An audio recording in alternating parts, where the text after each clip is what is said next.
नमस्कार. निर्जरा क्रिएशन या यूट्यूब चॅनलवर आपण ऐकतो आहोत गोरख पवार निर्मित आणि सुवर्णा पवार खंडागळे लिखित हिकमत या कादंबरीचं क्रमशः वाचन. नक्की ऐका, आपल्या प्रतिक्रिया कळवा. व्हिडिओ आवडला तर लाईक करा, मित्रमंडळींना शेअर करा आणि चॅनलला सबस्क्राईब करा. या कादंबरीतली सर्व पात्र घटना काल्पनिक आहे. याचा वास्तविक जीवनाशी काही संबंध आढळून आला तर निव्वळ योगायोग समजावा. गेल्या भागात आपण ऐकलं, दिवाळी महिन्यावर येऊन ठेपली. घरात आजारी माणूस. धोंडाला दिवसभर कष्ट करावं लागायचे. त्यातच पानईच्या कडेला झोपलेल्या धोंडाच्या कानात गोम गेली. धोंडा जीव काढून ओरडू लागली. सगळ्या गावाला प्रश्न पडला, दगडूचं काही बरं वाईट झालं की काय. धोंडाच्या कानात लांबडं किडूक गेलं. कानात पाणी सोडलं, तो किडा अजून चावत होता. सुमाच्या लक्षात आलं, तो किडा मागे येण्याचा प्रयत्न करतो. मग तिनं नाचकानं तो बाहेर काढला. किडा निघाला, पण धोंडाला एका कानानं ऐकू येणं बंद झालं. सगळ्या गावच्या आजारावर उपचार करणारे दगडू धोंडा, पण यावर काही उपाय त्यांना माहीत नव्हता. एका म्हातारीनं सांगितल्याप्रमाणे गजरानं चुलीतल्या इस्तवावर लसूण बारीक करून तेलात टाकला आणि कडता लसूण तेल कोमट करून 4 थेंब धोंडाच्या कानात टाकले. तेव्हा तिला बरं वाटलं. तिचा कान गोमीने खाऊन घेतला होता. आता तिची अवस्था वेंधळ्यासारखी झाली होती. मर्गानं पण या परिवाराची अवस्था बघितली आणि त्याचं येणं जाणं आता बंद झालं होतं. अण्णांनी पाटलाला घरी बोलावलं. पाटलांनी पोरगी पाहिली, आवडली. ठरलं सुपारी फोडायची. 12 वर्षाचा पांडुरंग आणि 6 वर्षाची पद्मिनी यांची सुपारी फोडली. लेकाच्या लग्नात मी लंगडा आणि बायको बहिरी अशा आपल्या स्थितीला अण्णा कर्माला दोष देऊ लागला. सगळ्या गावानं गडंगनेर दिला. गावानं कौतुकाचा वर्षाव केला. नाना तऱ्हेची उंची कापडं, भांडी कुंडी, सोनं नाणं वर आहेराला गाडगभर पैसेही मिळाले. आता पुढे धूमधडाक्यात लगीन झालं. वऱ्हाडाच्या गाड्या माघारी फिरल्या. पद्मिनी आईच्या मागं पळू लागली. धोंडानं अलगद जाऊन कडेवर घेतली. आता कुठं निघाली माय. आईकडं हात करून पद्मिनी रडू लागली. तिला इतक्या वेळ गोडधोड खाणं, नवीन कपडे घालणं याची मजा वाटत होती. पण आई सोडून चालली की तिनं भोकाड पसरलं. तिची मावशी रखमाबाई आणि थोरली बहीण कामिनी या मागं नवरीबरोबर थांबल्या. पद्मिनीला अजून काहीच कळत नव्हतं. तिचं सारं मावशी आणि बहीण आवरून देत असे. रिवाजाप्रमाणे नवरा नवरीला जेजुरीच्या खंडोबाच्या दर्शनाला घेऊन जावं लागल असा जानकाबाईनं कयास काढला. जेजुरीचा खंडेराया आपलं कुलदैवत हाय. आमची लई दिवसाची हौस आहे जेजुरीला जायची. तवा होईल नवरा नवरीच्या नादानं. झालं तर पाऊस काळ नाही का उन्हाळा नाही. थंडीच्या दिवसात किती बी लांब गेलं तरी त्रास नाही. आपण जाऊ समधी. बारकुली नवरा नवरी कशी न्यायची. तवा नवरी मोठी झाल्यावर जायला येईल असं सुमाबाई म्हणाली. पण मध्येच लिंबानं नवी खबर सांगितली. बार्शीला नवी आगनगाडी झालीये. पांडुरंग लग्नाच्या सुट्टीसाठी आलेला पुन्हा बोर्डिंगमध्ये परत गेला नव्हता. ह्या नाहीतर त्या कोणत्या तरी गुत्त्यात अडकून शाळेची खुट्टी करीत होता. अण्णा जाग्यावर पडल्यापासून त्याला अण्णाला सोडून जावंसच वाटत नव्हतं. आताही जेजुरीला जायला तयार नव्हता. एकट्या नवरीला घेऊन जावा, मी इथून पडतो पाया असं म्हणू लागला. पण घरातल्या वडीलधाऱ्या माणसांनी त्याला गळ घातली. अण्णा म्हणाला, जा बेट्या, आमची इच्छा पुरी कर.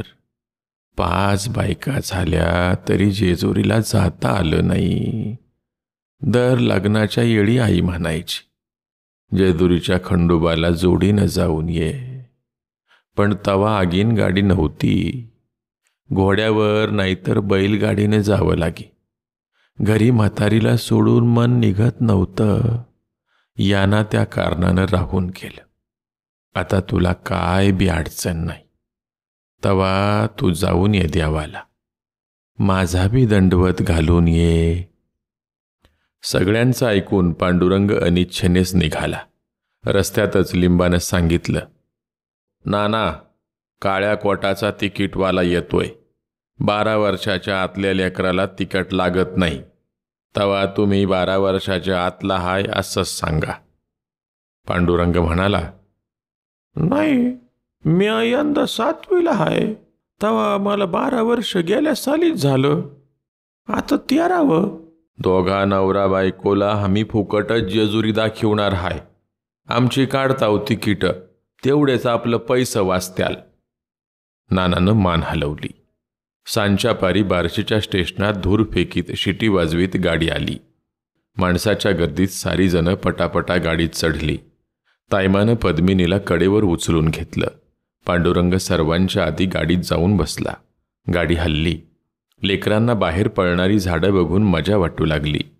पांडुरंग पळणाऱ्या झाडांना बघण्यात दंग होता. तेवढ्यात काळ्या कोटाचा उंचीपुरा गोरापान धिप्पाड साहेब डब्यात शिरला.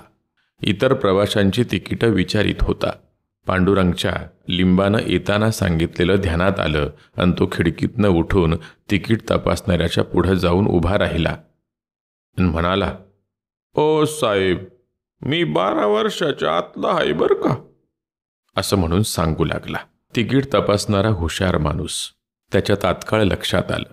आयत्या वेळी नानानं घोळ केला म्हणून रघु सुमा तोंड दडवू लागली, तर लिंबा चटकन पुढच्या डब्यात निघून गेला.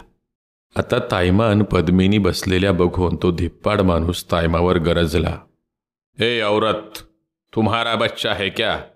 कहा है इसका तिकीट? तायमा घाबरून गेली. तिला त्या माणसांची भाषा नीट कळत नव्हती आणि बोलताही येत नव्हती. पण नानाचं तिकीट काढलं नाही आणि त्यानं काहीतरी बोलून घोटाळा केलाय हे तिच्या ध्यानात आलं. तिकीट चेकरच्या मोठ्या आवाजानं पद्मिनीनं भोकाड पसरलं.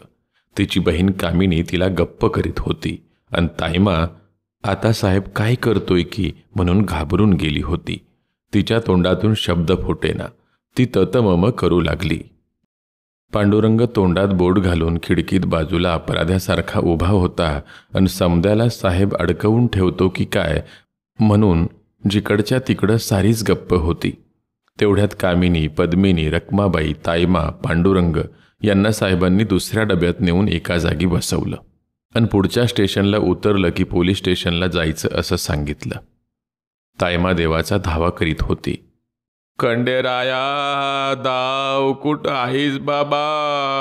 या साहेबानं आमसनी पकडलंय. आमची समधी माणसं हीच कळल्या ती. आता तूच आहेस आम्हाला, असं म्हणून तिनं आपल्या डोळ्याचा पदर बाजूला काढताच त्यांच्या मागं हळूच रघु सुमा आलेली तिला दिसली. तिचा जीव भांड्यात पडला. बरं झालं अक्का तुम्ही आलाव, असं म्हणणार तोच रघुनं आपल्या उजव्या हाताची तर्जनी बोट आपल्या ओठावर ठेवताच तायमाचा आवाज आतल्या आत जिरला. लिंबा पुढच्या डब्यातनं हळूच येऊन तायमाच्या जवळ कुणाचा कुणी नसल्यावानी बसला. थोड्या वेळात बिना तिकिटाची माणसं धरून आणून ह्यांच्याच डब्यात कोंबली. तायमा अन पोरावर रघु, सुमा, लिंबा ध्यान ठेवून होती. तुम्ही घाबरू नका, आम्ही तुमच्या सोबत आहे, हे न बोलताच सांगत होती. स्टेशनला उतरलं की कशी सुटका करून घ्यायची याची मनातल्या मनात योजना आखीत होती. दंड भरायचा असला तर किती भरायचा, कुणाकडं किती पैसे आहेत, जाऊन परत यायला किती खर्च होईल याची हळूहळू एकमेकांच्या कानात चर्चा करीत होती. बघता बघता कुर्डुवाडी स्टेशन आलं. नेमकं ह्यांच्या डब्यात 2-4 पोलीस कुठून आलं हे कुणास ठाऊक. सारजण इकडं तिकडं बघून पळणार तोच एक पोलीस गरजला. ए औरत, तू पोलीस स्टेशन में चल इस बच्चों के साथ. तवा तायमाला रडू कोसळलं. ती जोरात लिंबाला ओरडली, अवये अवये, कसली मलामत आहे, मला पोलीस धरून नेल्यात. आता मध्ये बोलण्याशिवाय गत्यंतर नाही. पांडुरंगला तसं सांगायला आपणच सांगितलं होतं. आपणच हे निस्तारायला हवं म्हणून तो पुढे झाला. आपल्या मोडक्या तोडक्या हिंदीत पोलिसाला बोलू लागला. ओ साहेब, काय को ले जा रहा है हमारी बाई को? लिंबाकडं बघून पोलीस अजूनच भडकला. क्यों बे, इतनी देर कहाँ मरा था और इस बच्चे का टिकट कहाँ है? साहब वो बच्चा लाने 12 साल के पहले का. अरे पागल, 12 साल से पहले का है तो बड़ा हो गया, तू छोटा कैसे बोलता है? और इसे किसने पढ़ाया था 12 साल से कम उम्र कहने को?